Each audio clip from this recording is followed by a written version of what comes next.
മേൽക്കൂരയിലെ ചോർച്ചടക്കാത്തതിനാൽ രാജ്യാന്തര യാത്രക്കാർ കരിപ്പൂർ വിമാനത്താവളം വഴി യാത്ര ചെയ്യുന്നത് പലപ്പോഴും മഴ നനഞ്ഞ്. രാജ്യാന്തര പുറപ്പെടൽ ടെർമിനലിലേക്കുള്ള യാത്രക്കാർ വാഹനത്തിൽ വന്നിറങ്ങുന്ന ഭാഗത്താണ് കാര്യമായ ചോർച്ച. അപ്രതീക്ഷിതമായി മഴയെത്തുമ്പോൾ ഈ ഭാഗത്തുള്ളവർക്ക് നനയാതെ യാത്ര ചെയ്യാനാകില്ല. ടെർമിനലിനോട് ചേർന്നുള്ള മേൽക്കൂരയ്ക്കു താഴെ വാഹനം നിർത്തുന്നവർ എയർപോർട്ട് അതോറിറ്റിയുടെ ഈ കെണി പ്രതീക്ഷിക്കുന്നുമില്ല. യാത്രക്കാർക്ക് മഴയും വെയിലും ഏൽക്കാതിരിക്കാൻ ടെർമിനലിന് പുറത്തെ ഷീറ്റിട്ട് നിർമ്മിച്ച കൂറ്റൻ മേൽക്കൂരയാണ് പലയിടത്തായി ചോർന്നൊലിക്കുന്നത്. വിമാനത്താവളത്തിലേക്കും തിരിച്ചും വാഹനം കയറാൻ യാത്രക്കാർ കാത്തുനിൽക്കുന്നത് ഈ മേൽക്കൂരയുടെ താഴെയാണ്. ഷീറ്റുകൾ തമ്മിൽ കൂട്ടിച്ചേർത്ത ഭാഗത്താണ് ചോർച്ച എന്നാണ് കരുതുന്നത്.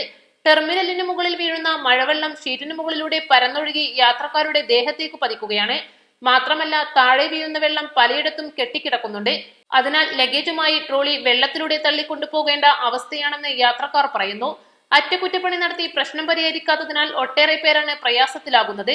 കഴിഞ്ഞ ദിവസം പുലർച്ചെ 1 മണിക്ക് ഖത്തറിലേക്ക് പോകാനെത്തിയ യാത്രക്കാരി മഴ നനഞ്ഞാണ് ടെർമിനലിലെത്തിയതെന്ന് ബന്ധുക്കൾ പരാതിപ്പെട്ടു. വാഹനമിറങ്ങിയപ്പോൾ മേൽക്കൂരയുടെ ചോർച്ചയിലൂടെ വെള്ളം ദേഹത്തേക്ക് പതിക്കുകയായിരുന്നു.